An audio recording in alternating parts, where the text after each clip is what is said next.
Every morning, Chris Gardner put on a clean shirt. He fixed his tie.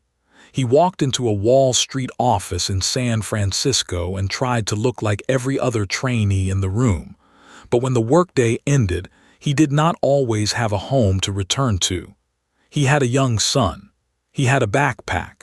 He had a few places that might offer shelter for the night. And he had one promise. His son would not grow up believing his father had abandoned him. This is not the version of the story designed to make hardship sound useful. Homelessness is not a business plan. Poverty does not hand out character lessons fairly. Chris Gardner's life became famous because of an extraordinary ending. But the part worth remembering is what came before the ending. A father trying to remain present when stability had disappeared. You may know his name from The Pursuit of Happiness. A film made his story visible to millions, but real lives are never as tidy as a movie. Behind the famous image was a child, a father, long days of sales calls, public spaces that had to become temporary shelter, and a private fear that he could not afford to show at work. Chris Gardner was born in Milwaukee in 1954. His childhood was not gentle. His family lived with instability, financial strain, and an abusive stepfather. Yet he often spoke about his mother, Betty Jean, as the person who gave him a different language for the future. She did not offer him a map. She gave him permission to imagine that his life could become more than the conditions around him. That idea is easy to admire from a distance. It is much harder to live. A child can be told to dream, then wake up in the same difficult room. A young adult can work hard, then discover that effort and security are not the same thing. Gardner learned early that dignity was not a reward given by the world. Sometimes it was a decision a person had to protect. He joined the Navy. Later, he worked in medical research and medical equipment sales. He was not born into the financial world. He had no inherited network on Wall Street. What he developed was a portable skill. He could speak to people. He could listen. He could take a rejection, learn from it, and make another call. Then came a risky business decision. Gardner invested in portable bone density scanners, medical devices that were difficult to sell. The inventory tied up money. The sales cycle was slow. Each scanner that remained unsold became another reminder that a person can make a reasonable decision and still be caught by circumstances that do not cooperate. At the same time, his responsibilities as a father grew heavier. His son, Christopher Jr., was young. Gardner did not want the boy to experience the absence that had marked his own childhood. He wanted to be there at breakfast. He wanted to be there at bedtime. He wanted his son to know that a father's love was not a promise made from far away. But love does not pay rent by itself. The pressure accumulated. Housing became uncertain. Bills did not pause because a child needed breakfast. By the early 1980s, Gardner and his son experienced homelessness in San Francisco. Accounts of that period describe shelters, public spaces, and the constant work of finding a safe place to sleep. Imagine the logistics, not the headline. Where do you keep your papers? How do you make sure a child is clean enough for daycare?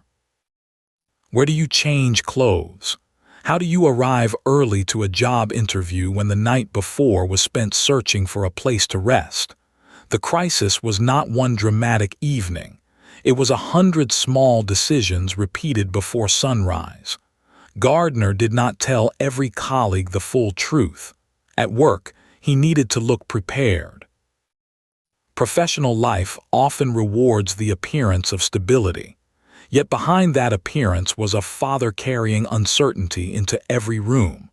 The clean shirt mattered because it protected a small piece of normal life for his son and for himself. During this period, Gardner saw an opening in the brokerage business. He pursued a trainee position at Dean Witter Reynolds. The opportunity was not a rescue. It demanded more from him at the moment he had the least margin for error. Training meant learning a new language of markets, clients, calls, and examinations. It meant competing with people who did not have to calculate where they would sleep that night. Still, he showed up. That phrase sounds simple, but it is one of the hardest actions in any difficult life. He showed up when he was tired. He showed up when a rejection followed another rejection. He showed up while caring for a child who depended on him. The work was not glamorous. Much of it was calls, preparation, and trying again after someone said no. The mythology of success usually skips that repetition. It likes the first big break. It likes the moment a door opens. But most change happens before the door opens.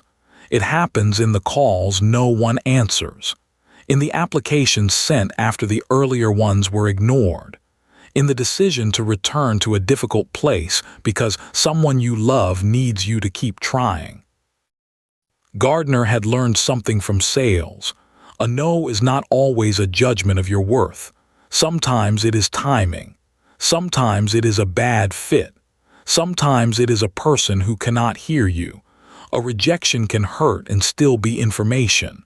That lesson did not make rejection pleasant. It made the next attempt possible. His son was not a symbol in a success story. He was a child who needed safety, routine, food, and a parent who remained calm when the future did not look calm. That distinction matters. The deepest part of Gardner's story is not that he eventually made money. It is that he refused to let hardship turn him into the absent father he feared becoming. Eventually, the internship became a genuine career path. Gardner passed the Series 7 examination and became a stockbroker. Stability did not arrive like a spotlight. It came through earned credentials, regular income, a room that could become home, and the relief of being able to plan beyond one night. From there, his career continued. He worked at Bear Stearns and later founded Gardner Rich and Company. Over time, he became a business leader, author, and speaker. The public saw the success. They saw the suits, the interviews, the financial world. But an ending should not erase the conditions that made the beginning so difficult. This is where the story needs honesty. Chris Gardner's outcome was exceptional.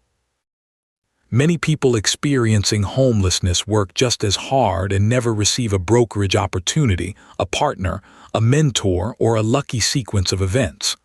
Hard work matters. So do housing, childcare, health, transportation, safety, timing, and someone willing to open a door. So the lesson is not, suffer long enough and wealth will arrive. The lesson is smaller and more human. A person's ability does not disappear because they lose an address. A parent's love is not made less real because a car, a shelter, or a public building becomes temporary refuge. A difficult chapter can hide a person from the world, but it does not define the whole of who they are. Gardner later connected success with giving back. That idea comes from memory. When you know what insecurity feels like, you understand that help is not pity. It is infrastructure for another human being's future. A meal, a room, a safe night, a person who answers a call. These are not small things when someone is trying to stay standing. There is another reason his story continues to resonate. It is about fatherhood. The image that stays with people is not a stock chart. It is a father and son moving through a city, carrying what they can, trying to preserve a bond while everything else feels temporary. The story asks a quiet question.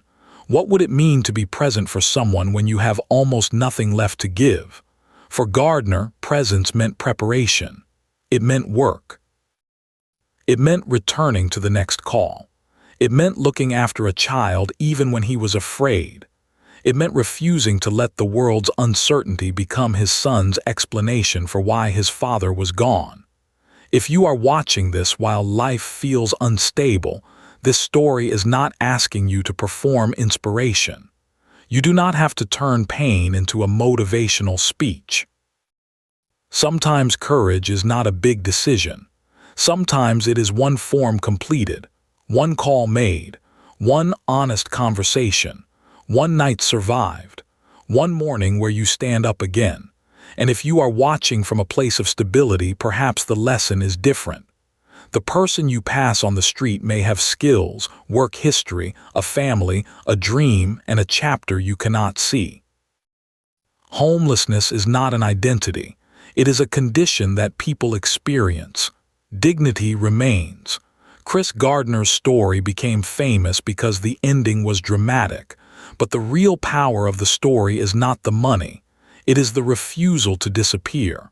A father without a home kept showing up for his son, day after day, call after call. Before the success, before the book, before the film, there was simply a man trying to keep a promise.